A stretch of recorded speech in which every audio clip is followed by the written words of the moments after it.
So old school, long time ago, like say, I don't know, 50 years ago, okay, in this country, all kids had chores. I don't know if you had them as kids, it depends on your age, but all kids came home from school and they did chores. They had blocks of chores that they did 6 days a week. And so today, most kids don't have any chores. We want to give them chores. We know it's a good idea. It's like, well, what do I do? And they're so busy with after-school activities, and then they're exhausted, and they have homework. And frankly, I'd rather do it myself because you're not lifting a finger, and I don't know about your kids. I know that we go up to 11 here, yes?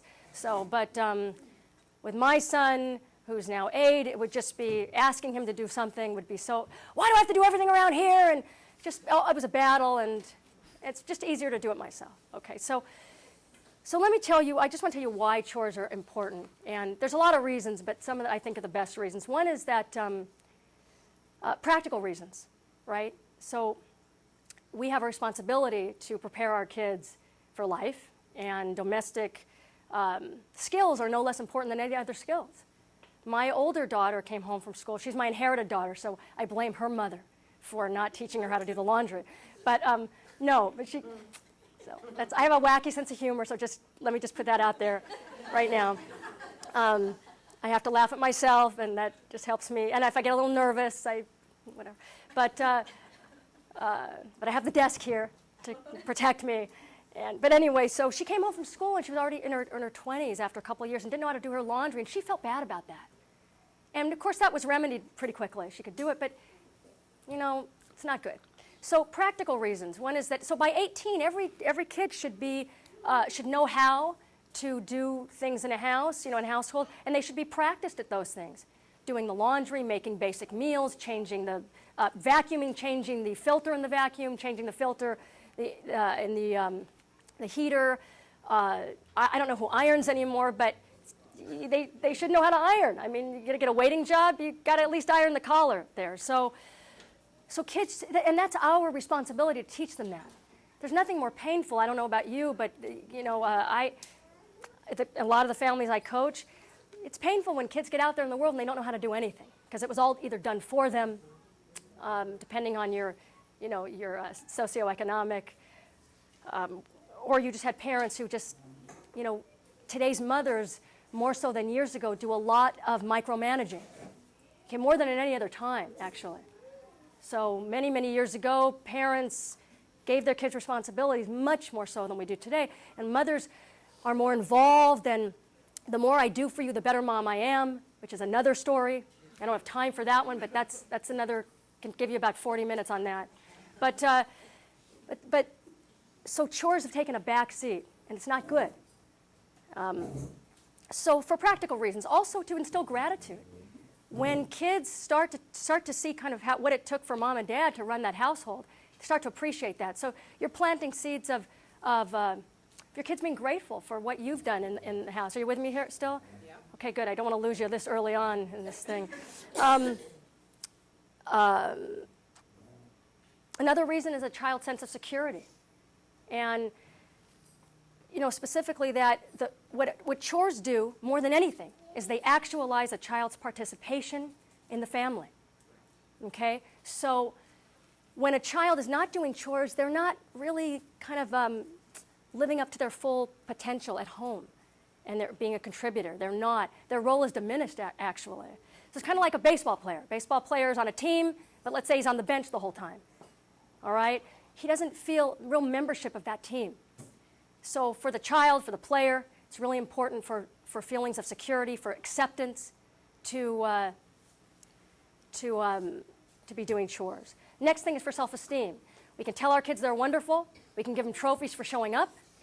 But nothing gives our kids more self-esteem than doing esteemable acts. So nothing makes us feel better, makes our kids feel better than mastering a task and knowing that their contribution is important, that they make a difference at home. I think, I don't know about you, but I feel pretty good if I have a dinner and get it all on the table without my hair being on fire. And, but I think that mastering those things are really, really give kids a sense of esteem. And another reason is good citizenship. Okay, we hear that it begins at home. It does. right? Our John F. Kennedy, ask not what your country can do for you. We all know that this is about becoming a good citizen, and good citizenship is about how can I be of service? How can I make a contribution? And so it's teaching our kids that, you're going to get more out of family by giving than by taking. Our kids today are takers. American children in particular are takers. And they give very little back. And one of the main reasons, again, that kids don't do chores is because of after-school activities. So, I'm here to just give you my take, my experience as a love and leadership coach. A lot of people, this great thing about hearing lots of speakers, you get a lot of different opinions and take what you want, what works for you. After-school activities are wonderful, and sometimes there has to be sacrifices. If a kid's maxed out every day from doing Kumon to basketball to this, to this, to this, and you have to think about, one good thing to think about is the long vision. I have parents do an exercise where, and I think it's a great one, write down the kid you want to have when they're 30 years old. In terms of character traits, how do you want them to be? And most people say responsible, resourceful. No one says I want them living in a gated community, I want them driving a Porsche. But I'm saying that that's, but a lot of times we give our kids the lifestyle that we worked hard for, and they haven't done anything to earn. So how we're being is we're giving them everything, everything, everything. You lost your Wii, I'll give you another one. Da, da, da, da, da, da, da. But how we want them to be, when I ask parents, do this exercise, very few things in our parenting. I'm not saying everything, and first of all, by the way, wonderful parents go to parenting seminars. Excellent, dedicated, committed, loving parents show up to parenting presentations. Yeah, I mean that's true. There's a lot of kids who don't have those parents. So you're dedicated, you're reading the books, you're opening the magazines, you're doing everything that you can. You are, I know that. So, but a lot of times you're going to look at that list and say, wow, there's nothing in that list that I have that vision for my child that matches up in my parenting day to day. Resourceful, I'm doing their homework for them. I'm micromanaging them. I'm doing their laundry. This kid's big enough to do this, but I'm doing it for him. So those things that you want, I want him to be a self-starter. There's nothing really that you're doing in your parenting. Speaking generally, of course, I don't know any of you. So where was I? I was talking about, thank you. That's not where it was. Okay, so that's why I said I have to refer to these sometimes. I want to make sure I plow ahead. So chores are also about reciprocity. And when you have other kids, right, that, my siblings doing this, I'm doing this.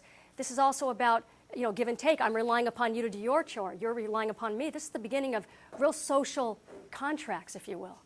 And everything in life is based on, right, good social agreements. It begins at home and with chores, and there's nothing better. So I encourage everyone to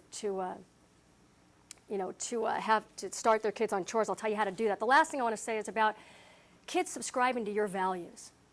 Okay, there's no better way to get them to subscribe to your values. You all have a value system that's important to you. So for example, let's say that you support a political organization, a religious, educational organization. You believe in that organization. You believe in the values of it. You want to support it. You want to maintain it. In the same way that your children, you want them to contribute to the family and subscribe to your values. So how to get kids to do chores, that's a whole other animal. Because a lot of times I hear from parents, well, I made the chart, it sounds great, but how do I get them to do them? Just do it yourself. No, I'm not.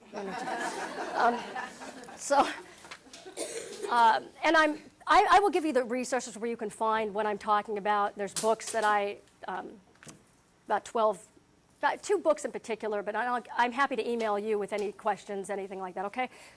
But I want to stay on task here about chores. So those are the reasons, some of the best reasons I feel for giving chores. Chores also, sometimes, I don't know if you've ever asked your kids or told them to do something because you have the thought of, gosh, he's not doing anything. It's just like spontaneous. I want you to clear the table. Well, it's not fair to your kids to just spring it on them like that. Would you like to be bothered in the middle of watching, like the Beatles thing the other night, which was amazing, wasn't it? Anybody watch that? Okay. But would you want to be interrupted? It's not fair to kids. Kids need to have they need to have clear, concrete, spelled out, you know all this. Expectations need to be made perfectly clear. It's not fair to them, I have to do that now? Because that's what you're going to get all the time. I want you to sweep this floor now. I'm in the middle of doing the show. Can I do it after? I want to do it after. Forget it. I'll do it. It's just, that's what you're going to get. So it's really loving to kids to spell it out. So I suggest that you write down what things need to be done in the house. I have up here some suggestions for age-appropriate chores. Okay? If I didn't bring enough, then because this is a really good turnout. This usually I'm carrying half of this home with me, so you guys rock. But I will happily email to you if I don't have enough, all right? So this is just from a website that I don't utilize this website very often. It's just not one I utilize, but I like this list.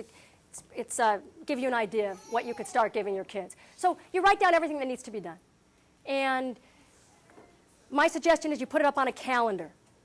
So, yeah, go ahead. Oh, yeah, no, you can't. Yeah, sure. Someone want to do that for me? Thank you very much. And I'm going to have questions at the end if I didn't say that, because I might cover something that I might cover your question, and it just keeps things moving for everyone. So but I'll hang around a little bit afterwards if you have any questions. So you write down, you have a calendar, and I'm happy again I don't have a copy of that, but simply you can do that yourself. You write down the days of the week, and every morning, let's say, make your bed, clean, tidy up your bathroom, put away your clothes, whatever you think is the best. And then later on, it's a good idea to have chores when they come home from school. And if you can't give them blocks of chores like they did in the olden days, just do the best you can. Start somewhere. Baby steps. Start small. Give them something. But have it be concrete and consistent. And, maybe change the linens on the weekend, things like that. Again, I'm happy to also email you if I can. I can locate one or give you a copy of my own, a calendar. Sometimes it's easier to do things when you have sort of a template there, right? If you have siblings, do not alternate chores. How to create headaches for yourself. How to create power struggles. Because this is what you're going to get. I didn't do it. He did the bathroom yesterday, and that's why it looks like that. And it's not my turn. No, I did. That's what you're going to get. And then you're going to get, it's not fair that life isn't fair. Okay, I know that bathroom's bigger. I know that bathroom's smaller. I know this thing is here. I know that table, the dust is bigger. That's the way it is in this house. And walk away. Because I said so is perfectly acceptable. And it's very loving to the child because it is because you said so. You can give a reason, but you can't reason with your 6-year-old. That's why he's a kid. You can give a reason. Sometimes it's loving to give a reason.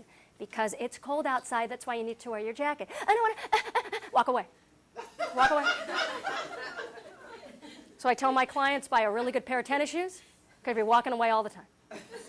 Because a watch pot never boils. Okay, so with siblings, you just tell them, say, you know what, that's what we're doing now. It's 6 months, you can change the guards.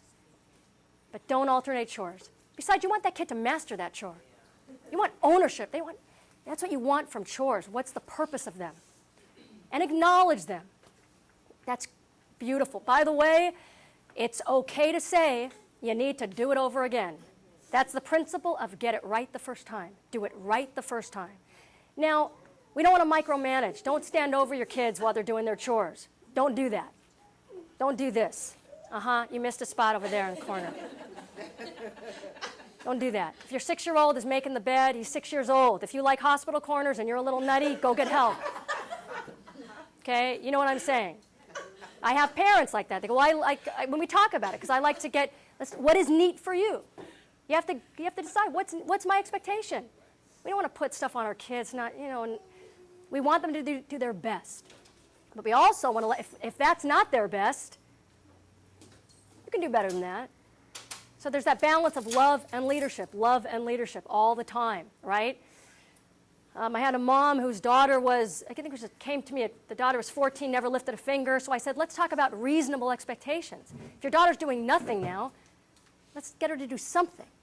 And the mother liked it like perfection, so I realized, wow, this is mom has issues with, it's got to be perfect. That's not fair to do to her kid. So we worked on that. But, you can tell them do it over again. So let's see. And acknowledgement, of course. I'm very proud of you. Thank you for doing, and it's just thank you for doing what we expected you to do. You're not going to give them a new car. We expect you to do chores, okay? So let's go into, let's see if there's anything else I left out about chores. Oh yeah, I want to say, kids are raised on a farm, okay? What distinguishes those kids other than the smell of manure, I don't want to offend anyone who's raised on a farm, chores. You all know kids raised on a farm, they're knee-high to a grasshopper, they're doing chores for practical reasons. We need you. But if you look at those generations, those value systems, that those traditions are passed on. And a lot of that comes through participation at home in the family. It all happens at home, okay? So do you pay your kids for chores? Give them a lot of money. I think you should give them a lot of money for doing the chore. No, I'm sorry. You don't pay your kids for chores. Do you get paid for doing the laundry, or do you get paid for doing this stuff? No. Now, I know there's people who say, but wait a second, the real world you get paid. No, that's when we do domestic things, we are not paid. And what that creates is a manipulative kid. So now what are you going to do if your kid doesn't want, I don't need the money this week?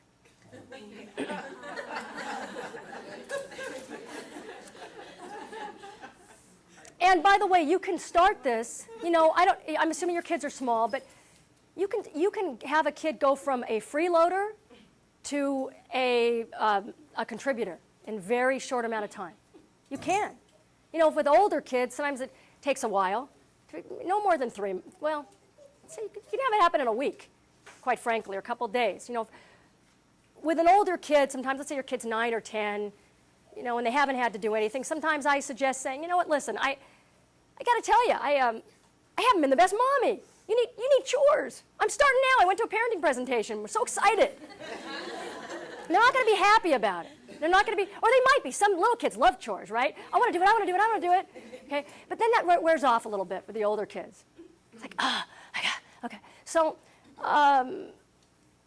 but you can, and you might have to, in the beginning, do a little micromanaging, because you do need to show them. Oh, one thing I forgot to say that's very important is we don't want to spell it out each time. So when your kids are old enough, let's say, to read, they can read. Let's say my son, who's like 8, what we do is we have an index card. It's a box of index cards, keep them in the kitchen.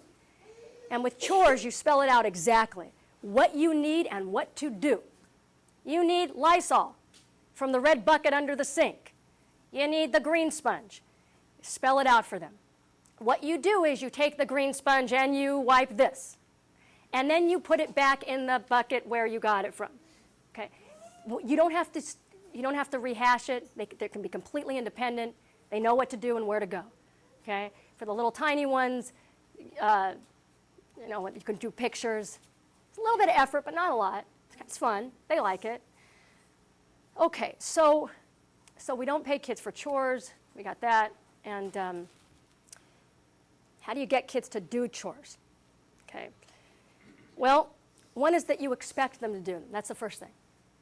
Because what a lot of parents, the first thing they ask me is, he's not going to do it. That's a sad commentary on today's kids, mostly about today's parents. It's a self-fulfilling prophecy. You don't expect them to do it, they're not going to do it. That's the first question I'm asked. Well, what if he does? What if he's not going to do it? You don't expect much of your kid, do you? No, I don't. Okay. So you have your expectations, it's really clear. You say, hey guys, here's the chore list. I'll remind you in the beginning, but then you're going to be off and running. I'm of the, I know 1, 2, 3 magic is great. I'm of the I like it on 1. Okay? I don't want to have to do 1, 2, 3. Although I know a lot of people swear by it, it's wonderful. Because I want you to do what I tell you to do the first time. And if we're repeating ourselves all the time, then why does a kid have to listen? Because you're going to say it 10 times anyway. And then you're going to scream. And then I'll wait till you threaten. And then you're not going to follow through with that threat because you're emotional. And then you're going to feel guilty and they're going to cry and they're going to buy me ice cream.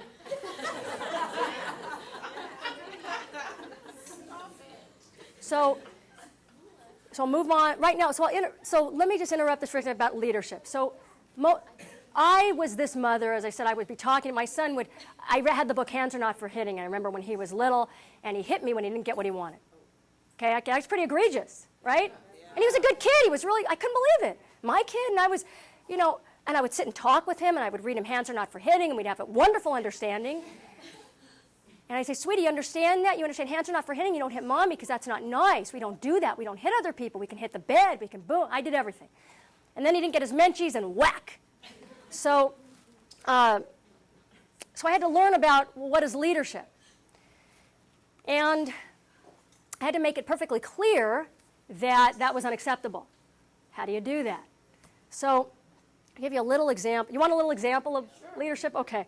I just want to make sure you're, you know, could stay for the veal. I don't know, what do the comics say all the time? I don't know. All right, so a lot of today's parents, I'll just give you a little example. Today's parents, it's, you know what, I really, let's say, sweetie, I really want you to sweep up the floor because we have people coming over today, and I just want you to sweep all this up, okay? Sweetie, can you just sweep that up for me? Because, as I said, we have Jim coming over, and then Auntie Mary's coming. She hasn't been here in a long time, and I just want the floor to be clean, and I don't ask a lot from you. Can you do that for me, okay? You know, I know you have that. I want to take you to that play date later. I really want to take you, so help me take you to the play date, because, you know, because I want to take you, so if you can just sweep that up, and I'm going to bring you the broom. Sweep it up, just right over there. I'll do the dustpan. Sweep it up because I want to take it. I know we have Legoland too. Can you sweep it up, please? I don't ask a lot from you. Just want you to sweep it up. And you know, I don't think we're going to be able to go to that. I don't think I'm going to be able to take you to that. I don't think so. I don't think we're going to be able to do that later. I don't think so. No, I don't think so. Okay. You know what? I'm going to have your dad. I'll be right back. Okay? So this is what a lot of parents, I'm giving you, it's a joke, or I want all the toys picked up right now. I'll be back in here. So I want you to pick up your toys. Let's say you have a little one who's sick. I want you to pick up your toys, sweetie, because we have to have them put away, okay, sweetie? And can you pick them up, please, right now? Eye contact, sweetie. Why don't you give me eye contact right now? Look at me when mommy's talking to you. Mommy's talking to you. Okay, so I want you to pick up, I'll pick up, you know what? You pick up the blue ones, and we're going to make a game out of it, and I'm going to pick up the red ones.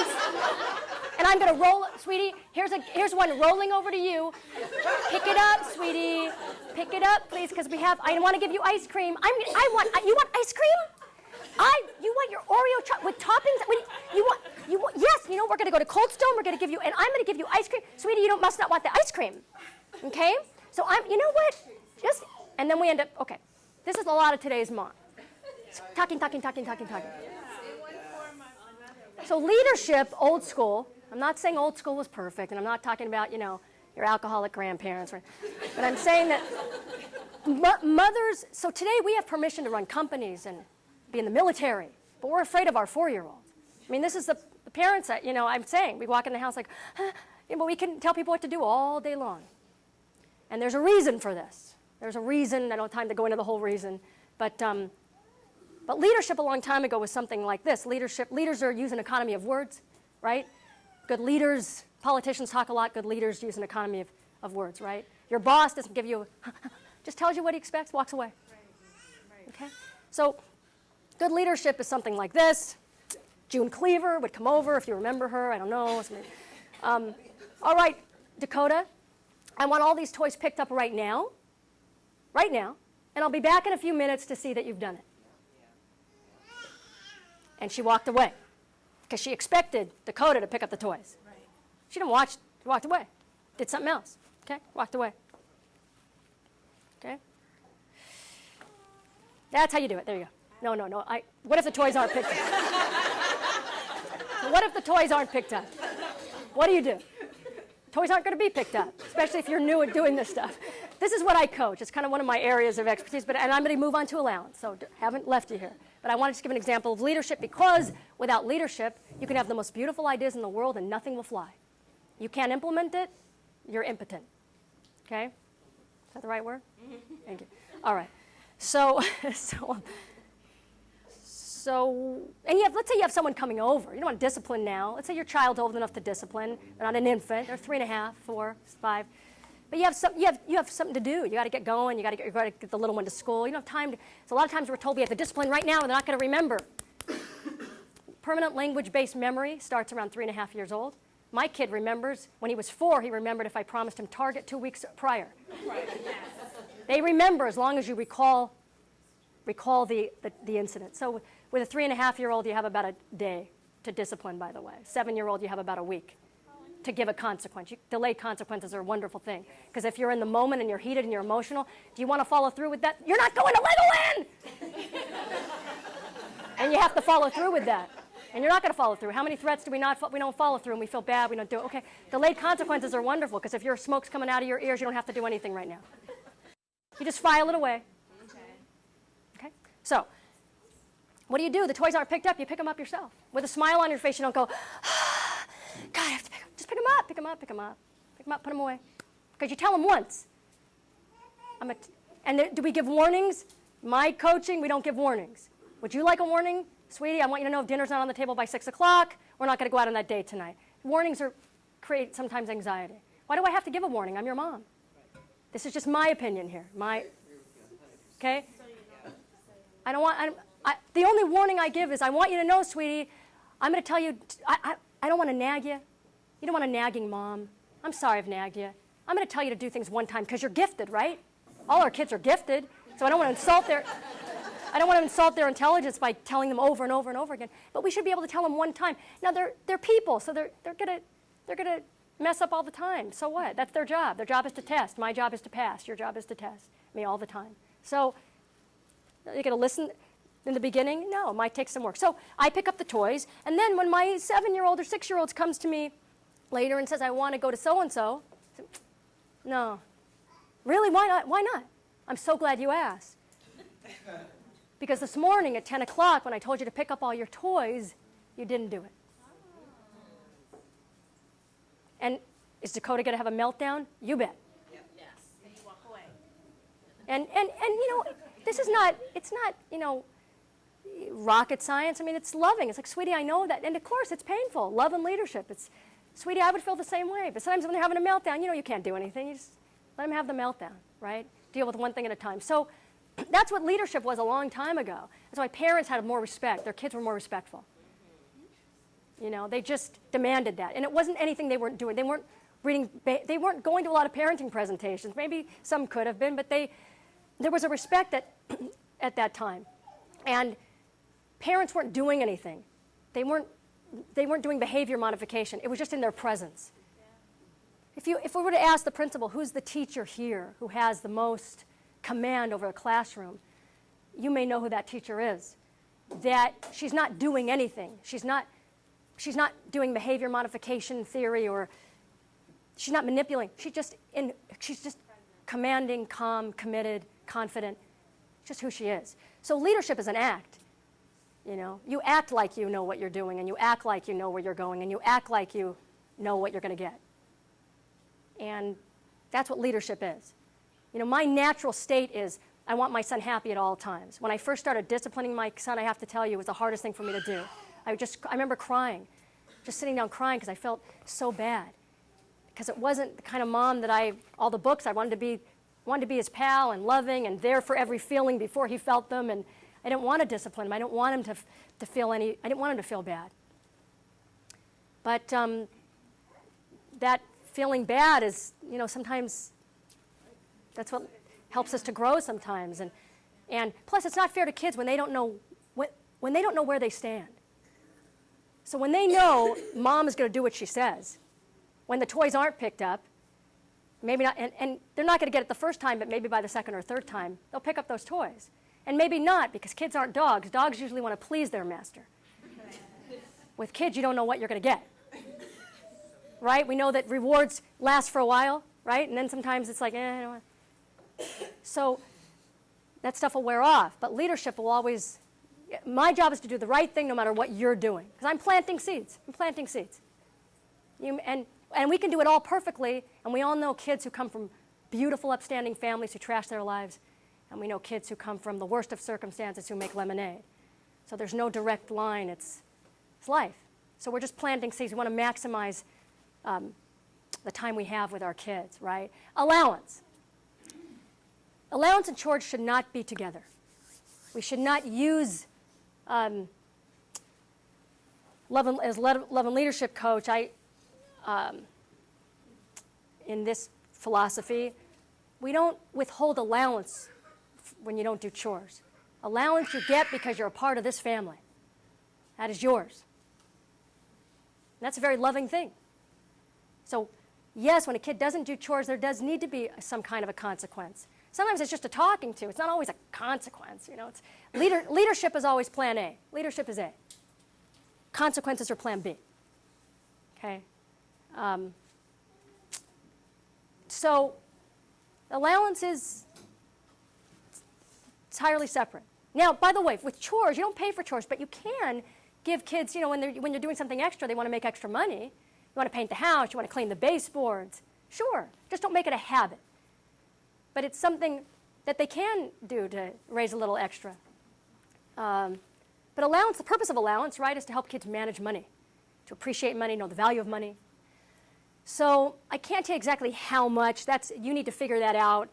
That's usually the big question. I say that you start working. There is something I have here that I thought was pretty good. It's very extensive from the Institute of Consumer Financial. I have to put on my glasses for this. Anyway, this is very, very in-depth. I thought it was kind of, I pass those out. It's separate from what I'm talking about. My thing's pretty simple here, but that's very involved. When a kid starts to learn about money, when they start to learn it in school, that's, I think, the time that you teach about money. I mean, some parents start younger, when a kid can start counting. Here's a penny, however you want to do that. But you can start giving your kids, let's say, $2 a week. They're little. But when they're starting to understand money, because they don't know what $2 means, don't give it to them before that. They don't know what it means. When they start to have some concept of it. But you want to teach them what that $2 can get. Because teaching about money is an everyday thing. It's not just about investing or just about saving. Every day we're working with money, and most of all, values are caught, they are not taught, right? So they look at our relationship with money. And I know we all have parents who had if I were to ask all of you about your parents' relationship to money or what was money like, you'd all have a different story. We had no money, my parents were worried about money, we had lots of money and they lost it, whatever the story is that you have. So really they learn the most from what our relationship to money is like. So it's always a good idea to look at that. How am I modeling? Am I overspending? Do I buy frivolous things? That's just, everything, of course, is modeled. They learn from us. By example is always the best way. So let's start with $2. And you want to take them to the store and show them what $2 can buy. Pick up things. This costs $1. This costs 50 cents. Let them really understand what that $2 can get them. Usually parents give too little or too much. So it's between, your allowance is somewhere, you have to figure it out, somewhere between too little and too much. You have to take a look at, sometimes it's a good idea to write down how much you spend on your kids. So you have an idea. Wow, this month, when I took them to the movies, I took them here, I took them there, it cost X amount. You can determine a weekly amount, and you want to teach them to save. So I always suggest to parents that if you give them $5, let's say you give them 5 singles, and we always save $1 here. Sometimes parents want to teach about giving a percentage to charity. That's a lovely thing to do. And in this little piggy bank over here, we're going to put some money, and then when the holidays come around, you can say, we're going to take that money and go to the fire station and bring a toy. Because, so you're teaching that part of that, people have different religious, spiritual, beliefs and things about money. So let me get to I want to make sure I cover the important things about allowance. With allowance, you also want to teach them how comparison shopping. These are important things they're going to need. So you could take them and go to, this is the toy at Target. Or you might want to do it with a pair of pants, something they're going to not have a meltdown with if you leave the store without.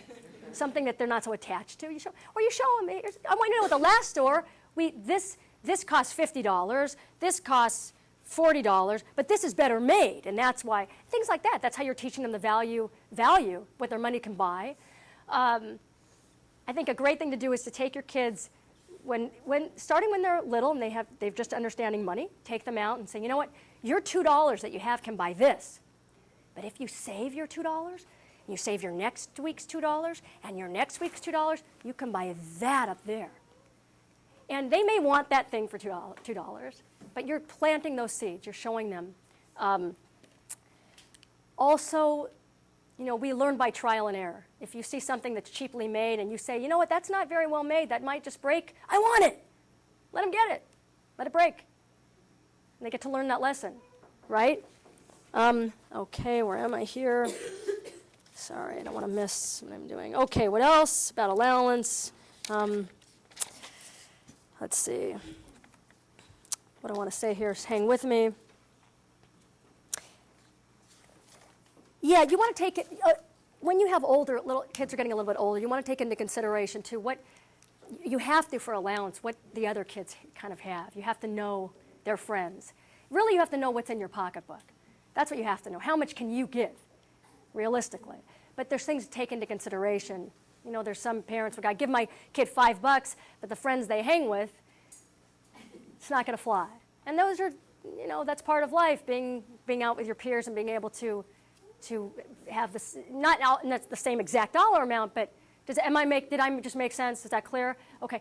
Another thing about allowance and I know a lot of you have younger kids, but when they get older, a great thing to do is open a checking account, and you can give them the debit card or checkbook, and you make it clear to them that here, this is the amount we're going to put. Your allowance is going to go in the bank every week or whatever you're going to do, and if there's an overdraft, you're going to pay my fee and the bank fee, and we're going to take that out of your next allowance.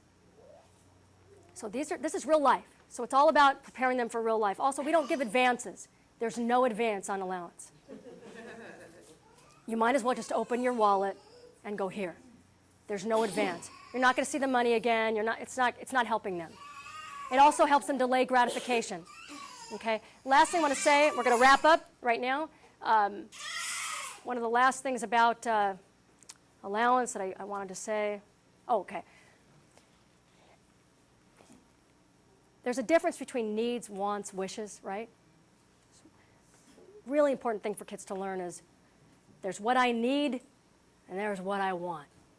And as adults, I don't know about you, but I have a lot of wants. I don't have everything I want. I have what I need. There's things I want. So one of the best things that I think I can leave you with is that as your kids get, to the age where they start to know the jacket from Val Surf is different from the one at Target, okay? We're going to buy you what you need, but you're going to buy what you want. I'm not talking about birthdays and special things. But the jacket at Target that we're going to get you, the winter jacket, is $40.